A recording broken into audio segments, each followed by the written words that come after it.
تو نظر کی حفاظت کس چیز سے کرنی ہے؟ یعنی مومن اپنی نظروں کو جھکا کے رکھیں گے کن چیزوں سے؟ ایسی عورتوں کی طرف نہیں دیکھیں گے جو ان کے لیے محرم نہیں ہے، ایسی عورتوں سے اپنی نظروں کو جھکا کے رکھیں۔ اسی طرح عورات سے، کسی کے عورات کے پیچھے نہ لگیں، یعنی کسی کی شرمگاہ کو نہ دیکھیں۔ اسی طرح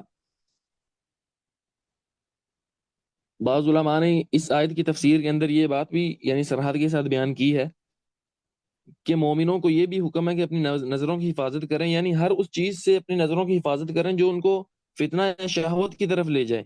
تو اس لیے بعض علماء نے یہ بھی بیان کیا کہ امرد لڑکوں سے اپنی نظروں کو جھکا کے رکھنا بھی مومنوں پر لازم ہے۔ امرد کیا ہوتا ہے؟ امرد ہوتا ہے ایسے لڑکے، ایسے چھوٹے لڑکے جو جوانی کی ابتدا میں ہیں اور ان کے چہرے پہ بال نہیں ہے، داڑھی نہیں آئی۔ اس کے مقابلے میں ایک لفظ بولا جاتا ہے باریش، امرد اور باریش۔ باریش وہ جن کی داڑھی آ جائے، اور امرد وہ جو جردن مردن، صاف شفاف ان کے چہرے ہوں اور بال نہ ہوں چہروں پہ۔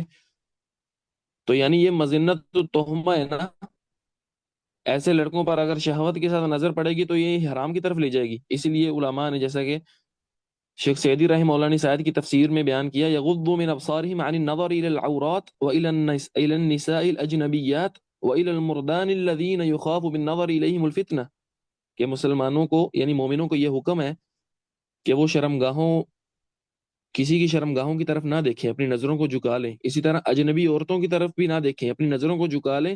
اسی طرح امرد لڑکوں کی طرف بھی نہ دیکھیں جب فتنے کا ڈر ہو۔ شہوت کے ساتھ، شہوانی نظروں کے ساتھ، للچائی ہوئی نظروں کے ساتھ، بری نظر کے ساتھ امرد کی طرف دیکھنے کا وہی حکم ہے جو عورت کو دیکھنے کا حکم ہے، یعنی یہ حرام ہے۔ اس لیے سلف صالحین رحمہ اللہ سے اس چیز کی بڑی شدت ملتی ہے کہ وہ اس معاملے میں بڑی سختی کیا کرتے تھے، امرد کو اپنی مجالس میں نہیں بٹھایا کرتے تھے۔ اسی طرح اپنے اصحاب کو بھی اس چیز سے منع کرتے تھے، جیسا کہ امام احمد رحمہ اللہ کے کئی واقعات ملتے ہیں کہ ان کے پاس کچھ اس طرح کے لڑکے آئے جو یعنی جن پر فتنے کا اندیشہ ہو سکتا تھا، تو امام صاحب نے انہیں اپنی مجلس میں نہیں بیٹھنے دیا۔